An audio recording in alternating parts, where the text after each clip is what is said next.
ఇక అమరావతి సచివాలయంలో పలు శాఖలపై సీఎం చంద్రబాబు సమీక్ష జరిపారు. గనుల శాఖపై అధికారులతో చర్చించిన సీఎం ఖనిజ నిల్వలపై అధికారులకు పలు సూచనలు చేశారు. ఖనిజ నిల్వలపై మినరల్ మ్యాపింగ్ చేయాలని, ఖనిజాలకు విలువ జోడింపుపై ప్రత్యేకంగా దృష్టి సారించాలన్నారు.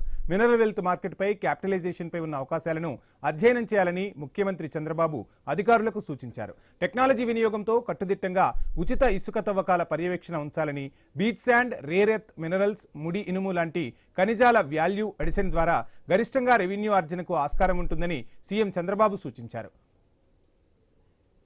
ఇక రాష్ట్ర వ్యాప్తంగా కమ్యూనికేషన్ నెట్వర్క్ బలోపేతంపై సర్వీస్ ప్రొవైడర్లతో సీఎం చంద్రబాబు సమీక్షించారు. మారుమూల గ్రామాల్లోనూ సెల్ టవర్లు, పూర్తి నెట్వర్క్ కవరేజ్పై చర్చించారు. మరిన్ని సెల్ టవర్లు ఏర్పాటు చేయాలని సీఎం ఆదేశించారు. మనమిత్ర సహా డిజిటల్ లిటరసీ పెంపులో సహకరించాలని సూచించారు. సమీక్షలో ఐటీ శాఖ, డిఓటీ, పలు నెట్వర్క్ సంస్థ ప్రతినిధులు పాల్గొన్నారు.